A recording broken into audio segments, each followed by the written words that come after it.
Hello students, कैसे हैं आप सब। जैसा कि आप जानते ही हैं कि पिछली वीडियो में हमने कक्षा 10वीं का पाठ 1 सूरदास के पद किए, जिसमें कृष्ण के दोस्त उद्धव को विरहिणी गोपियां प्रेम भरा उल्हाना देती हैं और कभी कभी तो व्यंग्य भी करने लगती हैं। आज हम करेंगे इन सूर के पद के अभ्यास के प्रश्न उत्तर। तो पहला प्रश्न है, गोपियों द्वारा उद्धव को भाग्यवान कहने में क्या व्यंग्य निहित है। व्यंग्य यानी कि कटाक्ष करना या टोंट करना, कि क्या टोंट कर रही थी, क्या कटाक्ष कर रही थी वो।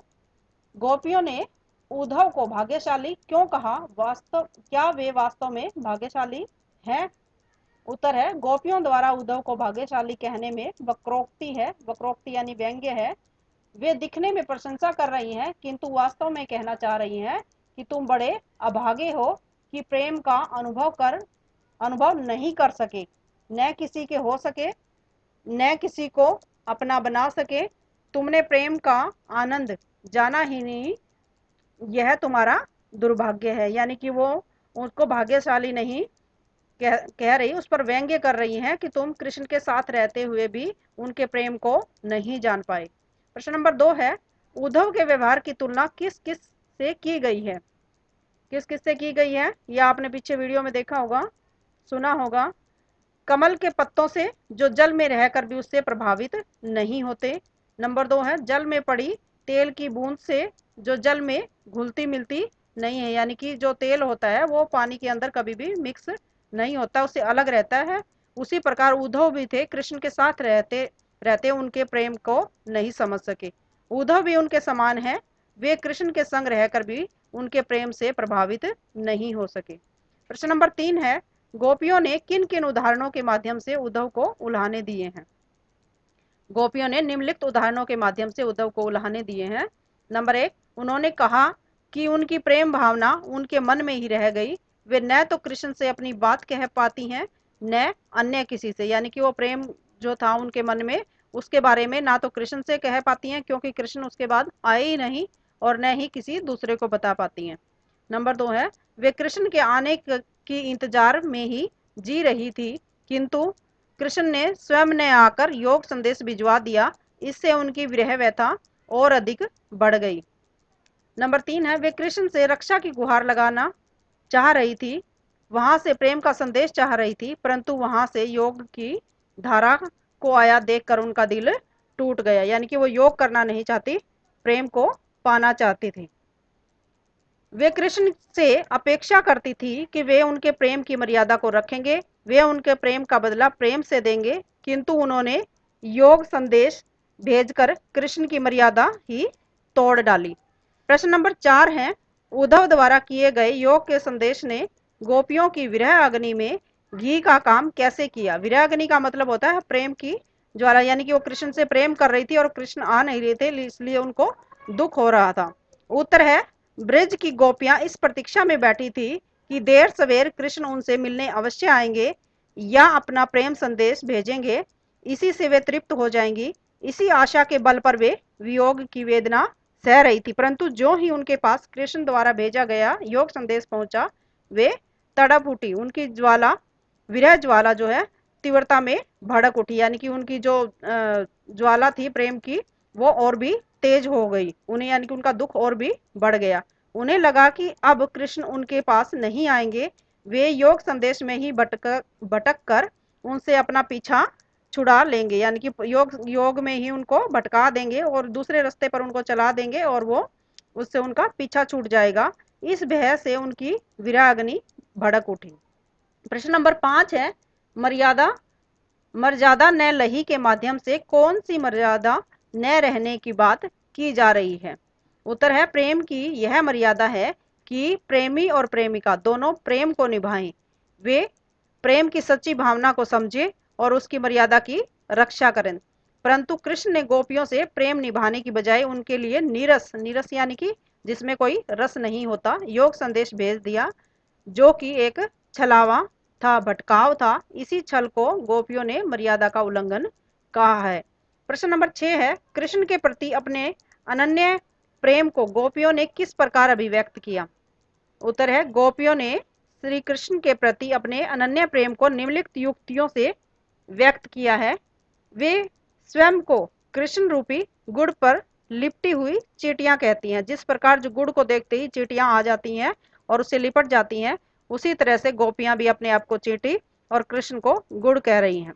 वे स्वयं को हारिल पक्षी के समान कहती हैं, जिससे कृष्ण प्रेम रूपी लकड़ी को दृढ़ता से थामा हुआ है। जैसे हारिल पक्षी अपने पैरों में एक लकड़ी को हमेशा पकड़ के रखता है, उसी तरह गोपियां भी जो है कृष्ण के प्रेम में पूरी तरह से बंधी हुई हैं। वो कृष्ण को अपने प्रेम में जकड़े हुए हैं। वे मन, वचन और कर्म से कृष्ण को अपने मन में धारण किए हुए हैं। वे जागते सोते दिन रात और यहाँ तक कि सपने में भी कृष्ण का नाम रटती रहती हैं।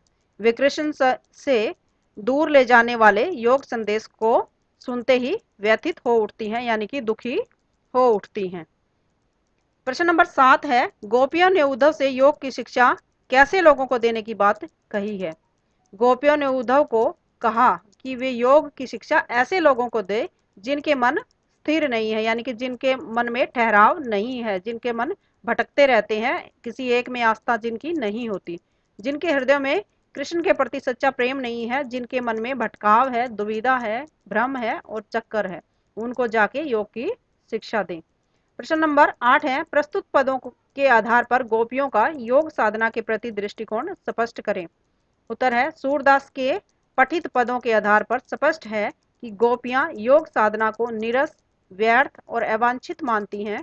उनके अनुसार योग साधना प्रेम का स्थान नहीं ले सकती। प्रेमी जन योग मार्ग द्वारा नहीं, प्रेम पूर्ण समर्पण के बल पर ही ईश्वर को पा सकते हैं। उनके अनुसार योग साधना तो उनके प्रेम की दीवानगी में बाधा है। यह उन्हें उनके कृष्ण से दूर ले जाती है।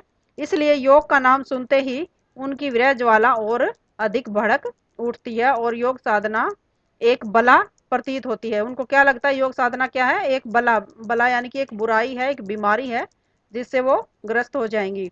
सुनत जोग लागत है ऐसो जो कड़वी ककड़ी, उनको कड़वी ककड़ी के समान योग लग रहा है।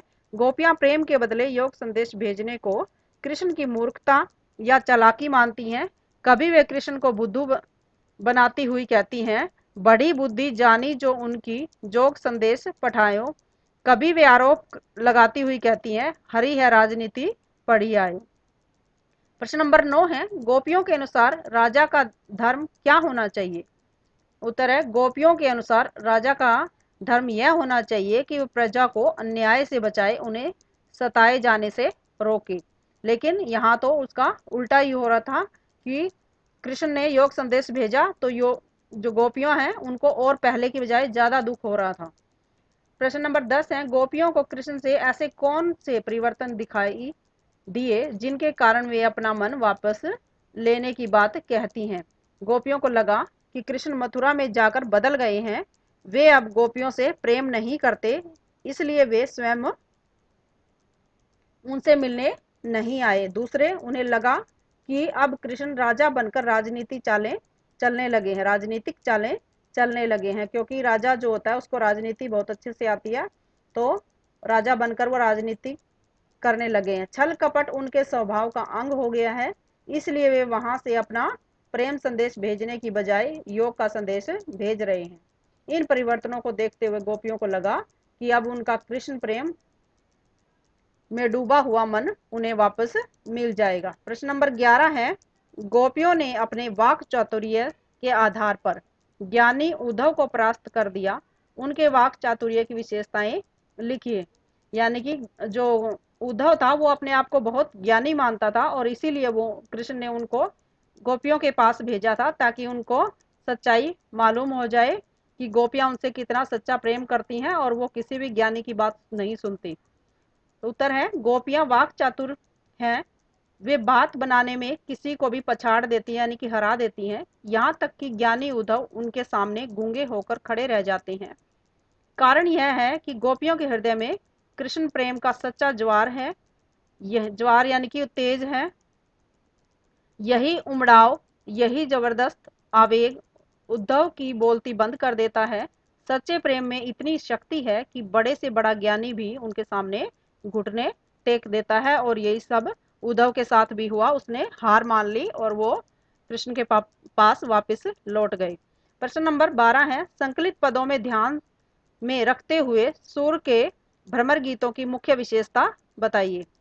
उत्तर है, सूरदास के भ्रमर गीतों की प्रमुख विशेषताएं क्या हैं। नंबर 1, इनमें गोपियों का निर्मल कृष्ण प्रेम प्रकट होता है। वे कृष्ण की दीवानी हैं। उनका प्रेम अनन्य है, संपूर्ण है और अनूठा है। नंबर 2 है, गोपियां गांव की चंचल, अलहड़ और वाक चातुर बालाएं हैं, यानी कि साफ साफ बोलने वाली हैं, स्पष्ट रूप से बोलने वाली, स्पष्टवादी हैं। वे चुपचाप आंसू बहाने वाली नहीं, अपितु अपने भोले निश्चल तर्कों से सामने वाले को परास्त करने की क्षमता रखती है। परास्त करना यानी कि हरा देने अपनी बातों के द्वारा। भ्रमर गीत में व्यंग्य, कटाक्ष, उल्हाना, निराशा, प्रार्थना, गुहार आदि अनेक अनेक मनोभाव तीखे तेवरों के साथ प्रकट हुए हैं, यानी कि उनके प्रेम के में प्रेम न मिलने के कारण जो गुस्सा था वो उन्होंने अपना उद्धव पर उतार दिया। उसमें योग और प्रेम मार्ग का द्वंद्व दिखाया गया है। प्रेम के सम्मुख योग साधना को तुच्छ दिखलाया गया है। इसमें कृष्ण के ज्ञानी मित्र उद्धव को निरुत्तर, मौन और भचक्का सा दिखाया गया है। तो ये थे आपके प्रश्न उत्तर। उम्मीद करती हूँ कि आपको अच्छे से समझ आए होंगे। अगर आपने पिछली वीडियो नहीं देखी है जिसमें हमने सूर के पद किए थे तो आप इसके लिए पिछली वीडियो पे जाएं और पिछली वीडियो को देखें, जिससे आपको ये क्वेश्चन आंसर अच्छे से समझ आएंगे। और आगे की वीडियो के लिए भी लाइक, सब्सक्राइब और शेयर करना न भूलें। धन्यवाद।